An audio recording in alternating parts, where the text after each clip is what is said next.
எனக்கு என்னென்ன தெரியும்? அவர் ராஜினாமா பண்ணது அவர்கிட்ட கேட்கணும். அவர் என்ன மாமாவா மச்சானா? என்ன இல்லை, அவர் என் மாமாவா மச்சானா? என்ன நான் ஃபோன் பண்ணி ஏங்க மச்சான் ரிசைன் பண்ணீங்க, உங்களுக்கு ஏதாச்சும் பிரச்சனையான்னு நான் மாமா மச்சான் கேட்க முடியும்னு. அவர் யாரோ நான் யாரோ, அவர் ஏன் ரிசைன் பண்ணார் அவர்கிட்ட தான் நீங்கள் கேட்கணும். நான் எப்படி இதுக்கு பதில் சொல்ல முடியும்? ஏன் எதிர்கட்சி அழுத்தத்தினால ராஜினாமா பண்ணாரு நான் திரும்ப சொன்னா நீங்க ஏத்துக்குவீங்களா? இப்ப பத்திரிகை நண்பர்கள் நீங்க சொல்றீங்க ஆளுங்கட்சினால தான் ராஜினாமா பண்ணாங்கன்னு. நான் திரும்ப அதே கேள்வி உங்களுக்கு கேட்கறேன். ஆனா எதிர்கட்சி அழுத்தம் கொடுத்துக்கு ராஜினாமா பண்ணிப்பாரோ? தெரியாத இவங்களுக்கு ஏன் பதில் சொல்லணும்? அவர் என் மாமா இல்லை, மச்சான் இல்லை, எனக்கு அவர் யாருன்னே தெரியாது. அவர் அதிகாரப்பூர்வமாக ஒரு கருத்து சொன்னா நான் பதில் கருத்து சொல்லலாம். அதிகாரப்பூர்வமா இதனால தாங்க நான் ரிசைன் பண்ணேன் அப்படின்னா. அவர் எதுவுமே சொல்லாதப்ப நான் எதற்கு பேச வேண்டும்? எனக்கு அதை பத்தி என்ன தெரியுங்கண்ணா? இது அவர் மட்டும் ரிசைன் பண்ணல, இந்தியாவில் பல ஏஎஸ் ஐபிஎஸ் அதிகாரிகள் ரிசைன் பண்றாங்க, பல பேர் சர்வீஸ்ல இருக்கிறாங்க. அவங்க ரிசைன் பண்ணா அந்த இடத்துக்கு இன்னொருத்தர் வர்றாங்க.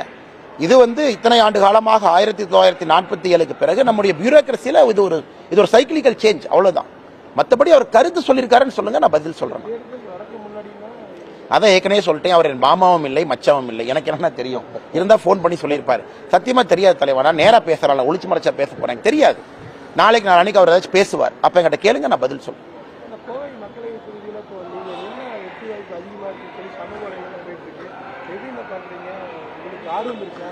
அண்ணா, எனக்கு அரசியல் நான் இங்கே வந்திருப்பது மக்கள் பணி செய்வதற்கு, தமிழக அரசியலில் ஒரு மாற்றத்தை ஏற்படுத்த வேண்டும் என்பதுதான் அரசியலுக்கு வந்திருக்கேன். நான் ஏற்கனவே பலமுறை சொல்லியிருக்கேன், ஒரு பதவி டெல்லி போகணும் அப்படி இருந்தால் எப்போவோ டெல்லி போயிருக்கலாம். பாயிண்ட் அது கிடையாதுங்கண்ணா. இங்கே இருக்கணும், களத்தில் இருக்கணும். தமிழகத்தில் இன்னும் கரெக்டாக பார்த்தீங்கன்னா 500-600 நாட்களில் நமக்கான சட்டப்பேரவை தேர்தல் வருது. 2026 மிக மிக முக்கியமான தேர்தல். அதற்குத்தான் என்னுடைய முழு கவனமும் இருக்கு, கட்சியினுடைய கவனம் இருக்கு. மாற்றத்திற்கு அடித்தளமாக 2024 இருக்கும். என்னுடைய கொள்கையில உறுதிப்பாட்டில் நான் ரொம்ப தெளிவா இருக்கேங்கண்ணா. எந்த பாதையில போகணும்? நான் இங்கே வந்திருப்பது அரசியல் மாற்றம், ஒரு பவருக்காக வரலன்னு, ஒரு எம்பி ஆகணும் எம்எல்ஏ ஆகணும் அப்படிங்கறக்காக வரவே இல்லை. அது வருகின்ற காலத்தில் நீங்க பாப்பீங்க, அடுத்த 3-4 மாதம் நீங்க பாப்பீங்க. தமிழகத்தில் இந்த சாக்கடையை சுத்தப்படுத்தணும். அது சாதாரண வேலை இல்லைனா, இது நீங்க டெல்லி போயிட்டு அப்படியே பார்ட் டைமா தமிழ்நாடு வந்துட்டுல அது பண்ண முடியாது. இது முழு நேரமாக இங்கே இருந்து தினமும் இருக்கணும். இது இருந்தால் மட்டும்தான் இது சாத்தியம். என்னுடைய குறிக்கோள் நான் தெளிவா இருக்கின்றேன், கட்சியும் தெளிவாக இருக்கின்றோம். இன்னைக்கு பாராளுமன்ற உறுப்பினர் யாரு இருக்கணும் அப்படிங்கறத கட்சி முடிவு பண்ணது. அது ஒரு சிஸ்டம். இன்டலெக்சுவல் வேணும், அறிவாளிகள் வேணும், பேசக்கூடிய பாராளுமன்றத்தில் அவ்வளவு பெரிய சபையில நீங்க பேசணும்னா அந்த அளவுக்கு திறமை இருக்கணும். அதே நேரத்தில் மக்கள் தலைவர்கள் இருக்கணும், சமுதாய தலைவர்கள் இருக்கணும், எல்லா ஜாதியிலிருந்து தலைவர்கள் இருக்கணும். இதெல்லாம் நம்முடைய கட்சி முடிவு செய்யுங்கண்ணா. யார் சமுதாய தலைவர்கள், யார் பேசக்கூடிய திறமை இருப்பவர்கள். இப்போ கோயம்புத்தூர் திருப்பூர் மாதிரி ஊரெல்லாங்கன்னா இன்னும் வேகம் எடுக்கணும், வேகம் எடுக்கல, இன்னும் வேகம் எடுக்கணும். ஆனால் இப்போ வளர்ச்சி குறைந்திருப்பதாக கோயம்புத்தூர் நான் பார்க்குறேன். ஏர்போர்ட்ல இருந்து சாலை விரிவாக்கத்திலிருந்து ஏகப்பட்ட பிரச்சனைகள் இருக்கு. காரணம், இங்க இருக்கக்கூடிய பாராளுமன்ற உறுப்பினருக்கு அந்த விஷன் கிடையாது. பாராளுமன்றத்தில் பேசி அமைச்சரெல்லாம் அணுகி எப்படி ஒரு சமரசமா பேசி கொண்டு வரணும் அப்படிங்கிற திறமை இல்லாதனால கோயம்புத்தூர் இன்னைக்கு ஸ்தம்பிச்சிருக்கு. அதற்கு தகுந்தாற் போல எங்களுடைய வேட்பாளர்கள் இருப்பாங்க. எங்களுடைய அதிகாரப்பூர்வ பட்டியல் வரும்பொழுது நான் உங்கள்கிட்ட பேசுறேங்க. நாங்க எப்பவோ தயாராயிட்டோம்னா, தேர்தலுக்கு எப்பவோ தயாராயிட்டோம், ரொம்ப தயாராக இருக்கின்றோம். தேர்தலை எதிர்நோக்கி காத்து கொண்டிருக்கின்றோம். 2024 பாரதிய ஜனதா கட்சியினுடைய எங்களுடைய பயணத்தில் தமிழ்நாட்டில் ஒரு சரித்திர தேர்தலாக இருக்கும் என்பதை உறுதியாக நம்புகின்றோம். ஆனால் நாங்கள் காத்து கொண்டிருக்கின்றோம் 2024 பாராளுமன்ற தேர்தலுக்காக. அண்ணே, நீங்க பாக்குறீங்கன்னா நீங்க தான் எல்லாம் கொடுக்குறீங்க, எல்லாம் இருக்கிறீங்க பாருங்கல்லாம். அண்ணனே மைக் பிடிச்சிருக்கிறீங்க, அப்புறம் கொடுத்தா எல்லாம் உங்களை திட்டுறாங்க. அது எப்படி அந்த கட்சி திடீர்னு 2வது பெரிய கட்சி ஆச்சு, அதை எப்படி போட்டீங்க அப்படின்னு. அண்ணே, நான் மறுபடியும் சொல்றேனே, எனக்கு உங்க மேல கோவம் தானே. ஏன்னா நீங்க குறைச்சி போட்டிருக்கீங்க. 25% தாண்டி இருக்கக்கூடிய ஒரு கட்சிக்கு நீங்க 18% கொடுத்தா ஏத்துக்குவோமா? ஆனால் நாங்களும் உங்கள் மேல் கோபத்தில் தான் இருக்கின்றோம். எல்லா சர்வேவும் நீங்க போடுறீங்க, எல்லா சேனல் இங்க இருக்கிறீங்க, ஏன்னா மக்களுடைய கருத்து தானே பிரதிபலிக்கிறீங்க. இன்று பாரதிய ஜனதா கட்சி முழுமையாக 25 விழுக்காடு வாக்கு வங்கி எப்பவோ நாங்க தாண்டிட்டோங்கண்ணா. நீங்க நம்பலாம், நம்பாம இருக்கலாம். பத்திரிகை நண்பர்கள், 2024 தேர்தல் நீங்க பாருங்க, மாற்றத்திற்கான அறிகுறி அதுல இருக்கும். என்ன தலைவா இவ்வளவு கேள்வி கேட்குறீங்க? அப்படியாங்கண்ணா, சொல்லட்டும். அண்ணன் கனிமொழி அவங்க அப்பா சொன்னாங்க, கலைஞர் கருணாநிதி ஐயா, பாரதிய ஜனதா கட்சி எங்கப்பா இருக்கு, இங்க ஒன்று இருக்கு, அங்க ஒன்று இருக்கு. 1984 நாங்கள் 2 எம்பிக்கள் இருந்தோம். இப்படித்தான் ஏளனம் பேசினாங்க. இன்னைக்கு 303 எம்பிக்களோடு உலகத்தினுடைய மிகப்பெரிய ஜனநாயக கட்சியாக உருவெடுத்திருக்கின்றோம் 39 ஆண்டுகள். இன்னைக்கு கனிமொழி அவர்களுக்கு அதே பாடத்தை சொல்லிக் கொடுக்க விரும்புறேன். உங்க கன உலகத்தில் இருங்க, அப்பா பேர் வச்சு ஓட்டு வாங்குங்க, குடும்ப அரசியல் பண்ணுங்க. இங்க சாமானிய மனிதர்கள் கொதித்தெழுந்து கொண்டிருக்கின்றார்கள். சாமானிய மனிதன் உங்களை எல்லாம் விரும்பல. சாமானிய மனிதர்களுக்கான கட்சி திராவிட முன்னேற்ற கழகம் கிடையாது. இன்னைக்கு சாமானிய மனிதன் பாரதிய ஜனதா கட்சியோடு வர ஆரம்பித்திருக்கின்றார்கள். படித்தவர்கள், பண்பாளர்கள், சகோதரிகள், சகோதரர்கள் எல்லோரும். அதனாலதான் மறுபடியும் சொல்றேன், மாற்றத்தை விரும்புறவங்க பாரதிய ஜனதா கட்சியின் பக்கம் வாங்க. மையம் எல்லாம் இல்லைங்க. மையம் இந்த லெப்ட் ரைட் எல்லாம் இல்லை. இன்னைக்கு லெப்ட் ரைட்டு மையம் எல்லாத்தினுடைய கலவையாக இருக்கக்கூடிய கட்சி பாரதிய ஜனதா கட்சி. நம்மோடு வாருங்கள், எல்லோரும் சேர்ந்து மாற்றத்தை செய்வோம். அண்ணே லேட்டா வந்திருக்கீங்க, சாரிங்க அண்ணே. நீங்களும் கேள்வி கேளுங்கண்ணே, 2-3 கேளுங்கண்ணே. இல்ல அண்ணே, இல்லண்ணே அப்படி இல்லை.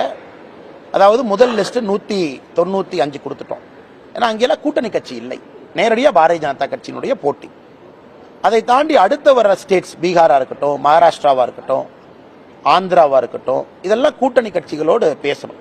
கூட்டணி நேற்று கூட பார்த்துருப்பீங்க, ஆந்திர பிரதேசில் தெலுங்கு தேசம் கட்சி, ஜனசேனா, பாரதிய ஜனதா கட்சி மூவரும் சேர்ந்து ஒப்பந்தம் செய்திருக்கின்றோம். ஆனால் அடுத்து வரக்கூடிய சீட்டில் தான் இதெல்லாம் இருக்குங்க. தமிழகமும் கூட்டணி கட்சிகள் இருக்காங்க. அதனால் இரண்டாவது பட்டியல் தான் நீங்க எதிர்பார்க்கலாம். கூட்டணி கட்சிகள் இருக்கக்கூடிய மாநிலத்திலிருந்து பாரதிய ஜனதா கட்சி லிஸ்ட் கொடுக்கறதுக்கான வாய்ப்பு இருக்கு. அதனால் முதல் பட்டியல் நீங்க பார்த்திருப்பதெல்லாம் பாரதிய ஜனதா கட்சி நேரடியாக போட்டியிடக்கூடிய தொகுதிகள். இதற்கு முன்பு பாராளுமன்ற உறுப்பினர் இருக்கிறாங்க. கூட்டணி அவருடைய ஆதிக்கம் பெருசா இல்லை.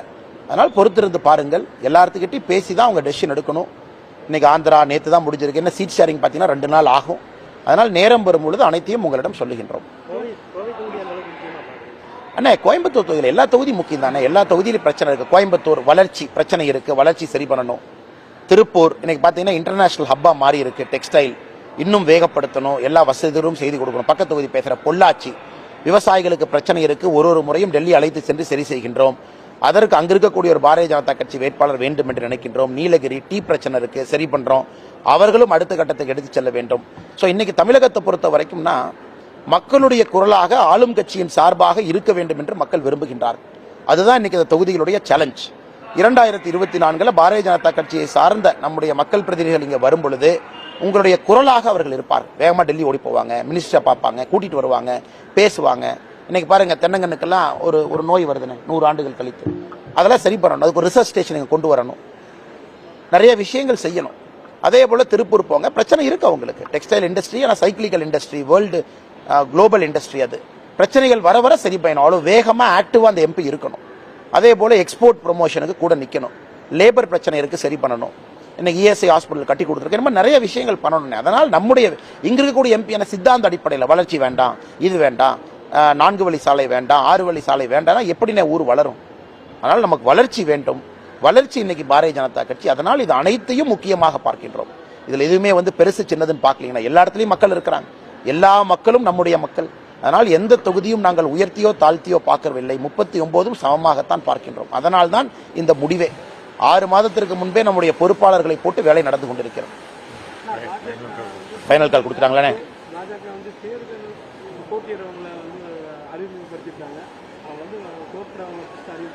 கொஞ்சம் சத்தமா சொல்லுங்கண்ணே. சாரி,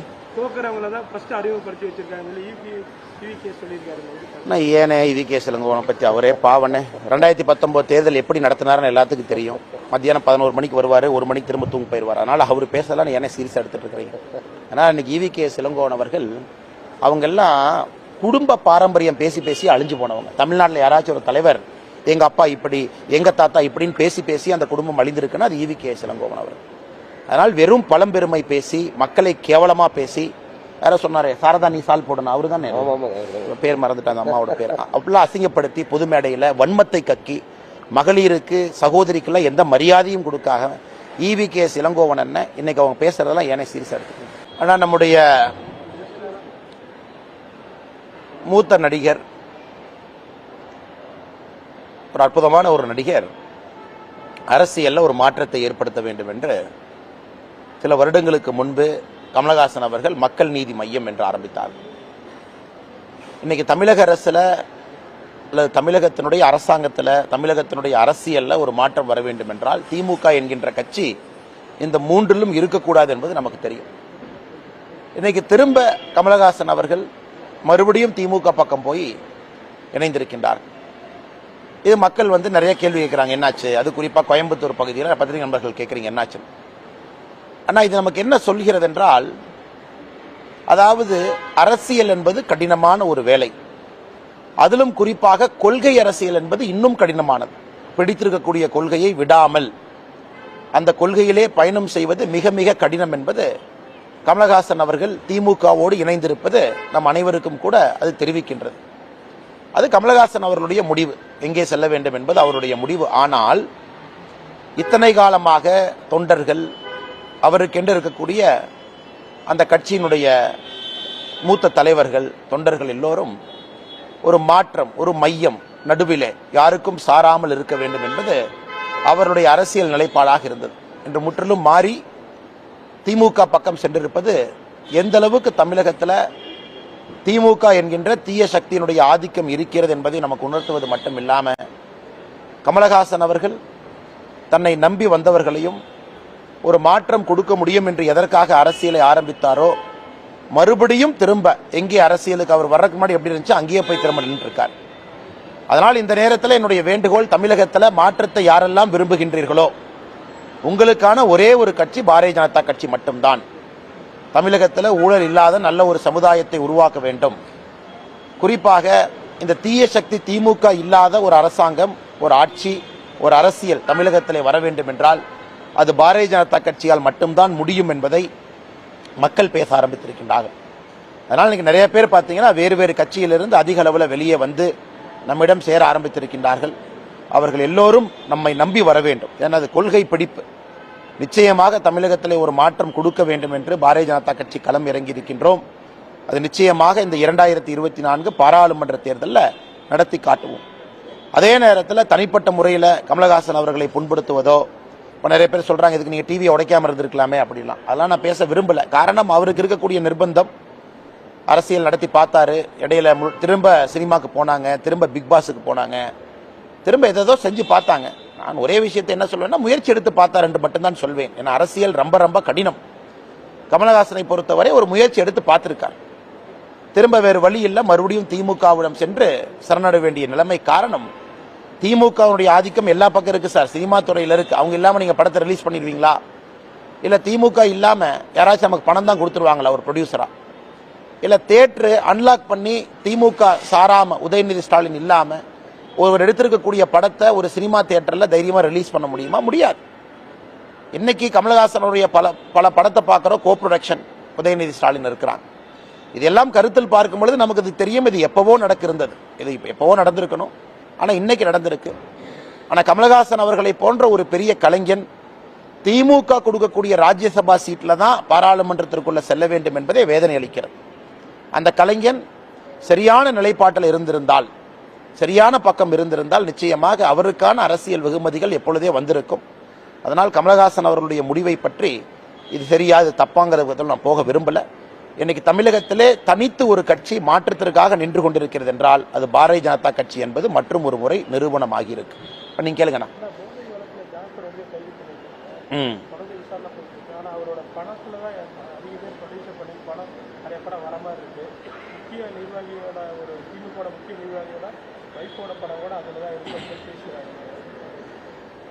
இரண்டு விஷயங்கண்ணே. ஒன்று, நேற்று NCB அதனுடைய அதிகாரிகள் டெல்லியில் அளித்திருக்கக்கூடிய பத்திரிகையாளர் சந்திப்பு பேட்டி என்ன வந்துச்சு, அவர் என்ன கன்ஃபெஷன் ஸ்டேட்மெண்ட் கொடுத்திருக்காரு, அதாவது வந்திருக்கக்கூடிய இந்த போதை பணத்தின் மூலமாக ஹோட்டல் வாங்கியிருக்காரு, சினிமா துறையில் இன்வெஸ்ட் பண்ணியிருக்கிறாங்க, ஏதோ இந்த படம் கூட எடுத்திருக்காரு, மங்கைன்னு ஒரு படம் எடுத்திருக்காங்க.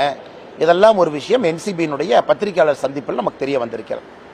அதை தாண்டி இது ரொம்ப விஸ்வரூபம் எடுத்திருக்கணும். அவங்க சொல்லியிருக்கக்கூடிய டேட்டா நம்பர்ஸ் எல்லாம் பார்த்தீங்கன்னா இது பலாயிரம் கோடிக்கணக்கான ரூபாய் பணம் உள்ளே சம்பந்தப்பட்டிருக்கிறது. அதனால் தோண்ட கிணறு தோண்ட பூதம் வருகின்ற கதையாக இன்னும் வருகின்ற காலத்தில் NCB அதிகாரிகள் உள்ள போய் யாரெல்லாம் இதில் சம்பந்தப்பட்டிருக்கின்றார்களோ, இந்த ட்ரக்ஸ் மணி எங்கெல்லாம் போயிருக்கோ அதையெல்லாம் கண்டுபிடித்து தோலுரித்து தமிழக மக்கள் முன்னால் நிறுத்த வேண்டிய கடமை அவர்களுக்கு இருக்கு. அதே நேரத்தில் எவ்வளவு பெரிய மனிதர்களாக இருந்தாலும் கூட தெய்வதாட்சியம் இல்லாமல் நடவடிக்கை எடுக்க வேண்டும் என்று தமிழக மக்கள், இந்திய மக்கள் விரும்புகின்றார்கள். அதை NCB செய்ய வேண்டும் என்று நாங்கள் வலியுறுத்துகின்றோம். சொல்லுங்கண்ணே.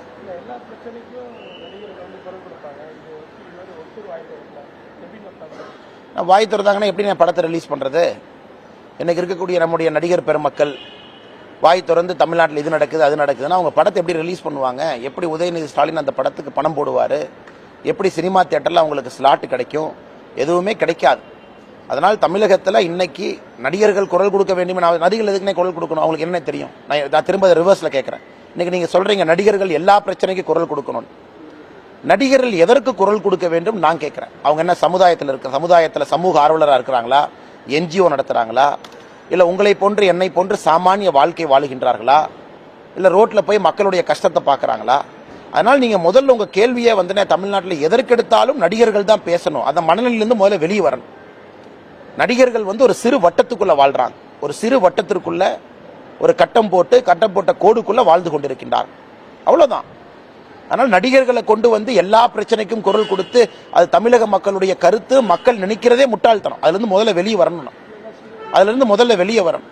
அதனால் நமக்கு தெரியும் இன்னைக்கு நடிகர்கள் நிறைய பேர் நடவடிக்கை பார்க்கும் பொழுது அவர்கள் பேச்சே அரசியல் சார்ந்ததா இருக்கு. அதனால தமிழகத்தில் இன்னைக்கு மக்களுடைய மனநிலை எப்படி ஆயிடுச்சுன்னா, ஒரு செலிபிரிட்டி குரல் கொடுத்து தான் ஒரு விஷயம் பெருசாகணும் அப்படிங்கறதெல்லாம் மக்கள் தாண்டிட்டாங்க.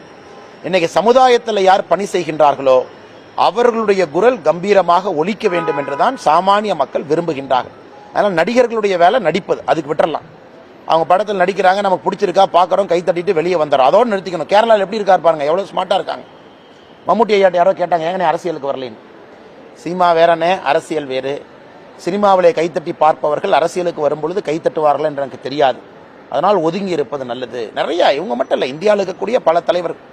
ஆந்திராவில் பார்த்தீங்கன்னா இதே போல நடிகர்கள் அரசியலுக்கு வந்தாங்க. என்னாச்சு? இன்னைக்கு அரசியலிருந்து ஒதுங்கி இருக்கின்றார்கள். கமலஹாசன் அவர்கள் தூரத்தில் இருப்பாங்க. பாலிடிக்ஸ்ங்கிறது ஃபுல் டைம் 24 மணி நேரம் 7 நாட்கள் 365 நாட்கள் செய்யக்கூடிய ஒரு பணி. நான் அமெரிக்கா போவேன், ஷூட்டிங்கில் இருப்பேன், பிரேக் எடுப்பேன், அதுக்கப்புறம் மாதத்துக்கு 4 நாள் நான் அரசியல் பண்ணுவேன். அதெல்லாம் சாத்தியமே இல்லைன்னா. அதனால் நண்பருக்கு என்ன அன்பான வேண்டுகோள், நடிகர்களை ஃப்ரீயாக விட்டுருங்க. அவங்க நடிக்கட்டும், படம் பிடிச்சா பாருங்க, கை தட்டிட்டு வெளியே வந்துருங்க. சமுதாய பிரச்சனைக்கெல்லாம் நடிகர்களை ஏன் இழுத்து வந்து அவர்களை பேச வேண்டும் என்று எதிர்பார்க்க வேண்டும். அடுத்ததுன்னு அது நீங்க அவர்கிட்ட தான் கேட்கணும், எங்கிட்ட கேட்டா எப்படின்னு. அடுத்ததுன்னு சொல்லுங்க தலைவா, ஓடி வந்தீங்க நீங்க தான். அண்ணே கொஞ்சம் சத்தமா சொல்லுங்க.